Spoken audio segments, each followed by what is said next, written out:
What is up, Friar Faithful? We are back, and it's been a very tough few days. So I haven't posted a video for a little while now since the Dodgers series, and you all know how that went. I made some predictions. They were all wrong, basically, but one of the things I did hope for is that we would not get swept. So that's the silver lining in this whole scenario, is that we didn't get swept this time. Hey, that's one good thing to look to. And the game that we did win, we dominated that game. I think it was on Saturday or Sunday. It was Saturday, I'm pretty sure. Yeah, it was an awesome game. I thought the game was over. I thought we were going to lose that game because, you know, we don't come back right after we're losing. And we actually came back, and we came back very strong. So that was an awesome win.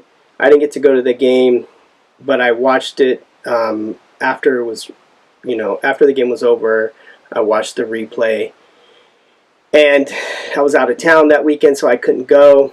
But yeah, it was amazing. So even though we lost, you know, 3 out of 4, that one win I think kind of made up for some of that pain because the other games we got beat pretty bad, except for the first game. We could have probably won that game. The other thing is on Saturday. This is last Saturday. I know today's Friday, but last week was International Trading Card Day, and I really wanted to go as well because of that. They were giving out free international trading cards that day. I actually have some here. They gave out 5 cards, and they were all Padres, which was pretty awesome. So I don't know what Topps did, if they did that at each stadium in the country, you know, specific to that team, or what. So if you know, leave a comment. Did they give out cards at your park that day, and what cards did they give out? So I got 5 cards, and it was pretty awesome. And a neighbor of mine actually went to the game, and he hooked me up and got me an extra pack and left them for me. So big shout outs to my boy Fernando for doing that. Let's see, so that was Saturday, and then we had, after the Dodger series, okay, we have the Seattle Mariners. So I was thinking, okay, Seattle isn't as good as the Dodgers, you know, they're in 3rd place, but they're still a good team. They have a better record than us. They have a better record than the Padres, and so, you know, I'm over here thinking, oh yeah, we'll be able to beat the Mariners. It's just the Mariners, but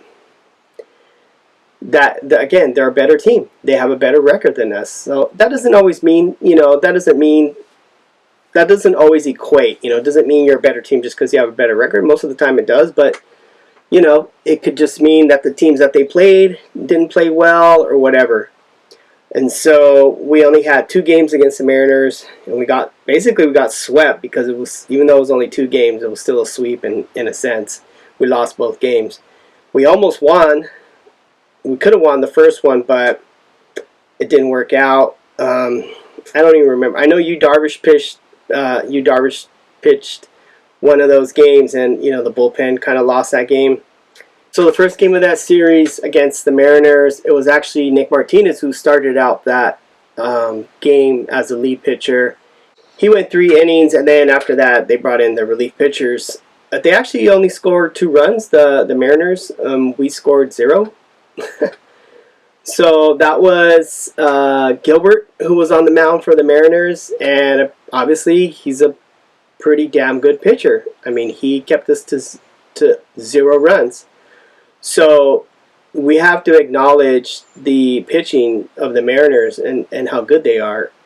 You know, of course our batting is supposed to be good as well, but, you know, a couple of things I just want to point out here about Tatis and Machado is Tatis is going to swing to the outs. If a ball's on the outside, he's going to swing for it. And pitchers know that by now. I mean, they all know, hey, when Tatis comes up to bat, just pitch it outside and he's going to swing at it. Machado, you know, kind of similar. You'll see him swinging at pitches outside the strike zone, and, you know, he wants to hit home run. Machado's trying to hit home run. He's not trying to get a base hit.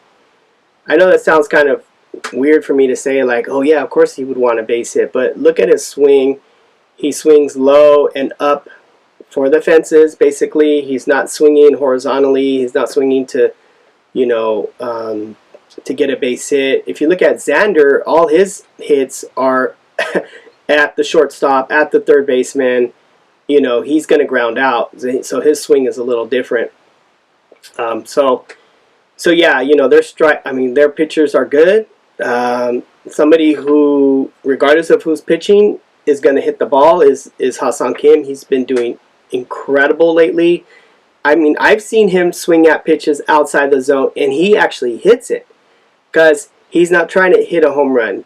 He's just trying to make contact with the ball and get it in play. So he just wants to you'll see him almost with one hand, like reach the bat out, like to make contact with the ball. And that usually ends up turning into like a single. So anyways, the pitchers for the Mariners. All right, so a couple more things before we wrap up here is that we got the Diamondbacks coming up. We're going to be playing them in Arizona. It's like 113 degrees out there right now. I think we got 3 games against them, and then we come back to San Diego and we play them here. Diamondbacks, I think, have lost like 8 games in a row. The Mariners had won 7 games in a row, so they were hot. Dodgers are on fire, of course. They're in first place. They're on a big winning streak. Diamondbacks, different story though. They're on a losing streak. They are not in first place. They're not in second place. They're in third place, and more importantly, they're a few games above us in the standings. So if we can beat the Diamondbacks, we might actually move up a spot in the division, but it'll also help us in the wild card. So we really got to win these games. If you watch Ben Fadden, he always says this is a must-win game. These are must-win games.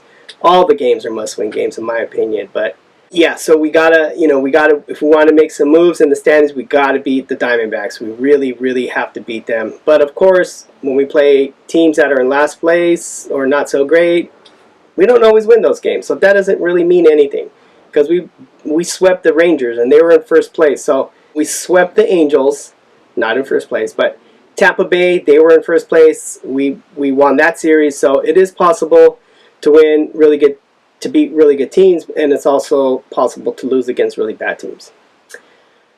Who knows what's going to happen? There's no predicting. The Padres are super unpredictable and inconsistent, so you can't make any predictions. Last but not least, I just want to make some comments about what people are saying about the Juan Soto quote. Forget about it. It's being taken out of context. The media loves to jump on stuff, any little thing that they can use to make a headline, and then everybody else just repeats that headline, and they just follow along. So just don't get caught up in that. Don't take it more than what it is.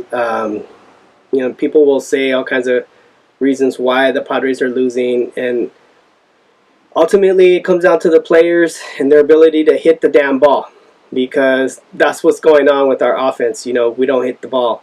Our defense is incredible. We have an amazing defense. Our bullpen is not so great. Our starting pitchers are amazing, but once we get to the 5th inning or 6th inning, whenever the relief pitchers come in, sometimes it's even the 7th, there's no guarantee that we're going to keep the lead, right? Or that. So it just makes me nervous when the lead pitchers cannot go 7 innings, can't go 8 innings. They get to 6, like Snell. He goes 5 innings. Like, that's not going to win the game for us. So, Snell, Musgrove, amazing dude, but he's not going to go 7, 8 innings.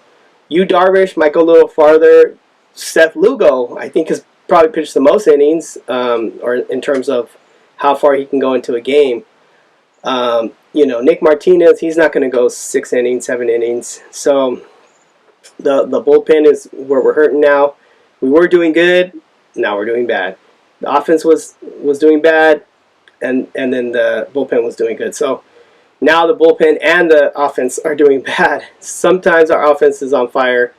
Keep Campy in the game. Keep him in the lineup. He doesn't need time off. He's had almost a year.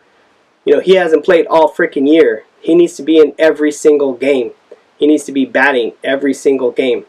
If you want to give someone a day off, give Gary Sanchez a day off, but he still needs to be in the lineup too. They're proven hitters. This other dude, G-Man Choi, great dude, but You know, he's actually done better than Nola because he actually is getting on base with walks. This other dude, Garrett Cooper, I mean, yeah, it's just that just keep the batters in there that are making results. I don't care about these other dudes' feelings. None of that to me doesn't matter. It's urgent. Belmo needs to manage with urgency, like there's no time left. So don't worry about giving people time, you know, at bats. Screw that. If Cappy's hitting, leave him in the lineup. I'm out of here, folks. Keep the faith. Let's fucking go, San Diego. Peace.